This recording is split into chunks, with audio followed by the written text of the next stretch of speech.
आप सभी को हमारा प्रणाम। आज के ब्लॉग में हम बनाना सीखेंगे ड्राई फ्रूट्स के लड्डू। तो ये वाले जो लड्डू हैं इसमें हम कोई भी चीनी का या गुड़ का यूज़ नहीं करेंगे और इन लड्डुओं को बनाने के लिए हम जो ड्राई फ्रूट्स यूज़ करेंगे और मतलब काफ़ी सारे नट्स यूज़ करेंगे। इसमें हम काजू, बादाम, अखरोट और कुछ सीड्स यूज़ करेंगे, जैसे कद्दू के बीज और वाटरमेलन सीड यूज़ करेंगे। अगर आपके पास खरबूज के बीज है तो वो भी आप यूज़ कर सकते हो।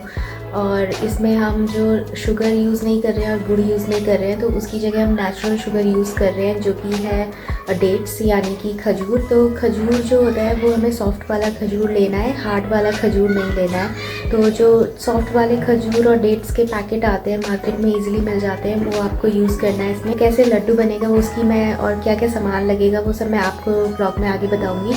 तो बहुत ही सिंपल है और काफ़ी हेल्दी रेसिपी है और सर्दियों में आप खा सकते हो ये, और फिर गर्म भी नहीं करता है ऐसा कुछ, और सही भी है आपकी सेहत के लिए। तो ये जो लड्डू होते हैं ये हाई विटामिन है, इनमें प्रोटीन है और कैल्शियम है, तो आपकी हेल्थ के लिए काफ़ी अच्छा है।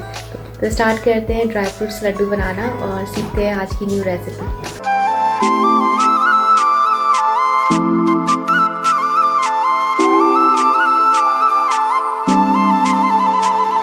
आज के ब्लॉग में हम बनाएंगे ड्राई फ्रूट्स के लड्डू। तो ये वाले जो है हमें सामान चाहिए लड्डू बनाने के लिए, और ये जो लड्डू है इसमें हम चीनी और गुड़ का यूज़ नहीं कर रहे हैं, हम इसमें ये जो नेचुरल शुगर है यानी कि खजूर का यूज़ कर रहे हैं। तो मैंने इनके बीज निकाल दिए हैं, ये जो खजूर है, और इसको मैं मिक्सी में पीसूँगी अभी। और इसमें जो बाकी जो मेजरमेंट है ये तो करीब आधा किलो के करीब है या फिर 450 ग्राम ऐसे है, और बाकी का मेजरमेंट मैंने कटोरी से लिया है। तो जैसे एक कटोरी मैं इसमें ले रही हूँ काजू, बादाम, और ये थोड़े से पिस्ता हैं, ये अखरोट लिया है, किशमिश, ये कद्दू के बीज हैं और ये मगज है। तो इसकी जगह वाटरमेलन सीड है ये, अगर इसकी जगह आप चाहो तो खरबूजे के बीज भी डाल सकते हो और दोनों भी डाल सकते हो। तो मेरे पास अभी खरबूजे के बीज नहीं है तो मैं ये मगज डाल रही हूँ इसमें। तो काफ़ी सिंपल रेसिपी है ये, और ये जितने भी नट्स वगैरह है ये आप अपने हिसाब से लीजिएगा, जितने आपको लेने हैं उस हिसाब से। तो ये सब इंग्रेडिएंट्स हैं, इनकी आपको ज़रूरत है। तो पहले तो हम इन सबको घी में भून लेंगे। और ये वाले जो हम नट्स डाल रहे हैं तो आप चाहो तो इन्हें पहले इन सबको पहले कट कर सकते हो, जैसे मैंने यहाँ पे पिस्ता है इसे कट कर रखा है, तो आप भी चाहो तो इन्हें कट कर सकते हो और फिर एक साथ भून सकते हो। और अगर चाहो तो इस तरह से साबुत करें और फिर चॉपर में चॉप कर दिए, तो जो भी आप करना चाहो अपने हिसाब से कर सकते हो। बाकी ये जो बीज वाला है और किशमिश है इन्हें हमें चॉप करने की ज़रूरत नहीं है। तो इन सबको मैं सेपरेटली भूनूँगी, भून लेंगे। तो ये घी जो है गर्म हो चुका है, तो इसमें काजू डालना है और इनको थोड़ा जब तक ये भुन जाए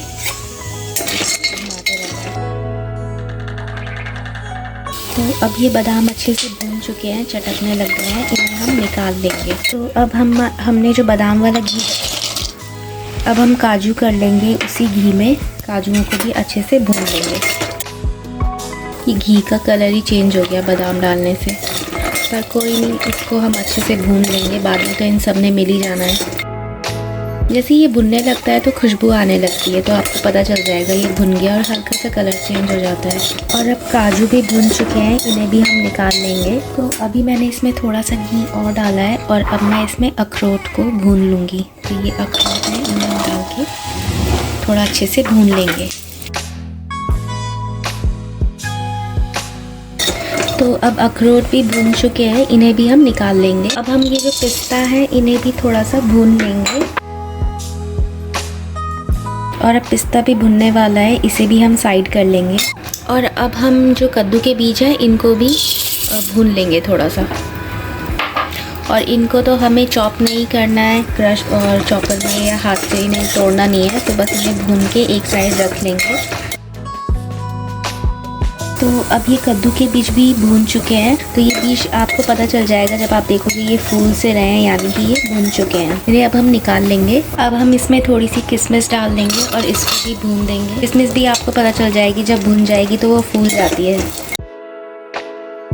अब हम इसमें ये मगज के बीज है इन्हें भी भून लेंगे, और जब ये फूलने लगेंगे तो आपको पता चल जाएगा ये भुन गए हैं।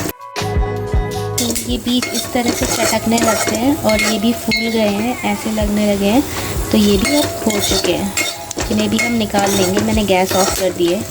अब ये जो सारे आइटम है भुन चुके हैं, हमने बस ये इनको डेट्स को नहीं भुना है, इसको मैं मिक्सी में पीसूँगी और इन सबको अब हम चॉपर में चॉप कर देंगे, काजू बादाम और अखरोट को। और बाकी ये तो चॉप हो ही रखा है और इनको बस डायरेक्ट डालना है। तो अभी सबसे पहले हमने ये जो बादाम भुने थे उन्हें हम चॉपर में चॉप कर देंगे। तो ये थोड़े से ठंडे हो गए हैं, तो मैंने थोड़ा ठंडा होने दिया और अब इसे हम चॉप कर लेंगे।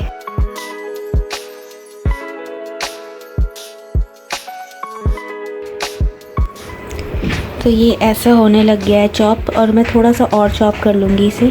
तो अब ये चॉप हो चुका है। आप चाहो तो कट करके भी टुकड़े टुकड़े डाल सकते हो, पर ये ऐसे ठीक है। और अगर आप बच्चों के लिए बना रहे हो तो मिक्सी में एकदम पीस के पाउडर भी बना सकते हो। तो ये जो बादाम है वो चॉप करने के बाद ऐसा दिख रहा है, तो इसको हम निकाल लेंगे एक बर्तन में।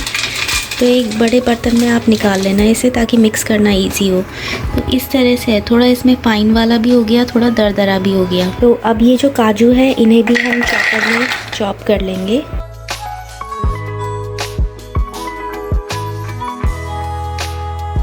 काजू थोड़ा जल्दी हो जाते हैं, तो ये ऐसे हो गए हैं। थोड़ा सा और करूँगी मैं इसे। तो अब काजू भी चॉप हो चुके हैं, तो इसे भी हम निकाल लेंगे। तो इस तरह से काजू चॉप हो चुके हैं, इन्हें भी हम निकाल लेंगे।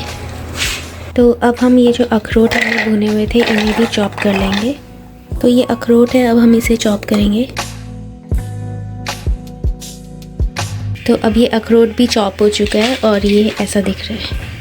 तो इस तरह से आपको ये सारी चीज़ें चॉप करके निकालनी है। थोड़ा पाउडर है, थोड़ा टुकड़े हैं। बाकी ये जो पिस्ता है ये तो चॉप ही है वैसे कर रखा, पर फिर भी मैं इसे थोड़ा सा घुमा देती हूँ एक बार। तो अब पिस्ता पहले से ज़्यादा सही चॉप हो गया है, इसको भी मैं निकाल लूँगी। तो ये सारे मसाले जो हैं ये हमने चॉप कर दिए, बाकी हमें कुछ भी चॉप करने की ज़रूरत नहीं है। तो अब हमने ये जितने भी थे अखरोट, बादाम, काजू और पिस्ता इन्हें चॉप कर लिया है और यहाँ पे ये सब चॉप करके अब सही लग रहे हैं। अब इसमें हम क्या करेंगे, ये जो कद्दू के बीज हैं वो भी मिला देंगे और ये जो किशमिश है ये भी मिला देनी है और ये जो मगज के बीज हैं इनको भी मिला देंगे और इन सबको अच्छे से हम मिक्स कर लेंगे। तो अब हमें इन सबको मिक्स करना है। अब ये जो सारे आइटम्स हैं हमने अच्छे से मिक्स कर दिए और ये नट्स का, ड्राई फ्रूट्स का एक बहुत अच्छा मिक्सचर बन के रेडी हो गया है। और ये वाला जो मिक्सचर है ना, आप स्टोर करके भी रख सकते हो। और जैसे आप कॉर्नफ्लेक्स और ओट्स खाते हो अगर मॉर्निंग में, तो उसमें एक दो चम्मच डाल के खा सकते हो, तो काफ़ी सही रहता है। और अब हमारा जो मेन आइटम है वो है खजूर, तो अब उसे हम पीस लेते हैं। तो अभी हम थोड़ा सा घी डाल के इसमें ये खजूर डालेंगे और इन्हें थोड़ा सॉफ्ट कर लेंगे। तो मुझसे तो खजूर मिक्सी में पीसा नहीं क्योंकि ये काफ़ी हार्ड हो रहा है, तो मैंने इसमें क्या करा, अब जैसे ये खजूर है इसमें मैंने आधा कटोरी दूध डाला और अब मैं इसे पका रही हूँ। तो ये ऐसे सॉफ्ट हो रहा है और मैंने इसमें घी भी डाला है ताकि ये अच्छे से हो जाए। तो वैसे अगर आप चम्मच से इसे ऐसे ऐसे मैश करोगे तो ये पिचकने लगेगा, तब हमें ज़रूरत नहीं है वैसे इसे किसी में मिक्सी में भी कुछ करने की। चॉपर में भी हम कर सकते हैं, पर मैं इसको सोच रही हूँ ये मैश हो ही रहा है, अब सॉफ्ट हो रहा है, तो इसको ऐसे ऐसे प्रेस करके सॉफ्ट कर लूँ। और फिर गरम गरम हम इसको डाल देंगे ये वाला जो मसाला है इसमें, और फिर हाथ से अच्छे से बाइंड करेंगे। और इन केस अगर आपको लगे कि इतना खजूर डालने के बाद भी आपको मीठा कम लगे, कुछ लोग ज़्यादा मीठा खाते हैं, कुछ कम खा लेते हैं, तो अगर कम लग रहा है मीठा तो आप गुड़ को क्रश करके डाल सकते हो इसमें। तो अभी तो मैं खजूर को ऐसे ही चम्मच से प्रेस करके सॉफ्ट करूँगी। तो आप भी वैसे ऐसे ही कर लेना, ये ज़्यादा सिंपल लग रहा है।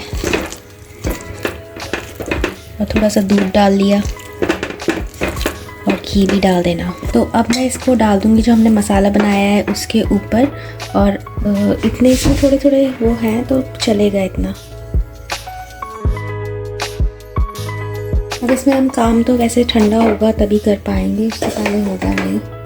मैंने इसमें घी भी मिला रखा है खजूर में अच्छे से, और मुझे इसका सही से ठंडा होने का वेट करना है। वैसे आप खजूर इनफ लेना ताकि आपको गुड़ वगैरह कुछ डालने की ज़रूरत ना हो। तो अब ये खजूर वैसे गर्म ही है तो इसमें हम हाथ तो नहीं लगाएंगे, पर इस तरह से हमें ये जो मसाला है इसमें मिक्स करना है।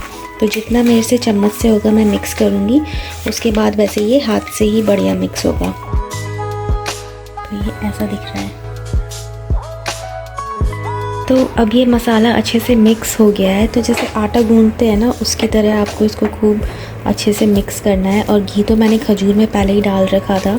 तो अब हम इसके छोटे छोटे लड्डू बना देंगे इस तरह से। तो कुछ नहीं करना है, ऐसे ऐसे करना है और ये अच्छे से बाइंड हो रहा है। तो आप देख सकते हो ये ऐसे दिखेगा। गुड़ वगैरह मैं नहीं डाल रही हूँ क्योंकि ऐसे ही ठीक है, इसको खजूर की मिठास ही ठीक है इसमें। तो ये इसको ऐसे ऐसे बना लेना है। तो जब हमने खजूर को सॉफ़्ट करने के लिए पैन में घी के साथ उसको भूना था और दूध डाला था, तो उससे खजूर सही सॉफ़्ट हो गया। तो मिक्सी में पीसने की ज़रूरत नहीं है और ऐसे इसके लड्डू बन जाएंगे। तो इससे काफ़ी सारे लड्डू बन जाएंगे। इन्हें हम स्टोर करके रख सकते हैं। अभी तो ठंड है तो बाहर भी आप रख सकते हो एक बड़े से डब्बे में, और अगर फ्रिज में इसको करना है तो फ्रिज में भी कर सकते हैं हम। तो ऐसे ऐसे इन्हें गोल करना होता है और लड्डू बन के रेडी हो जाता है। एक दिन में एक लड्डू इनफ है। और ये इसमें प्रोटीन रिच है, हाई प्रोटीन है, इसमें कैल्शियम है और विटामिन्स हैं। तो ये एक जो लड्डू है वो इनफ है पूरे दिन में। तो अब हम ऐसे ही सारे लड्डू बना लेंगे। इस तरह से हमें सारे लड्डू बना लेने हैं। तो अब लड्डू बन के रेडी हो चुके हैं और ये ऐसे दिख रहे हैं। तो है तो सिंपल ही बनाना, पर दोनों हाथ से बनाने में इनमें अच्छी चिकनाई आई है। एक हाथ से बना रही थी ना मैं, तो इतने चिकने चिकने नहीं हो रहे थे, पर दोनों हाथ से उसे गोला बनाओ तो काफ़ी चिकने चिकने हो रहे। तो ऐसे दिख रहे हैं ये लड्डू। इसमें मैंने बिल्कुल भी चीनी गुड़ कुछ नहीं डाला है।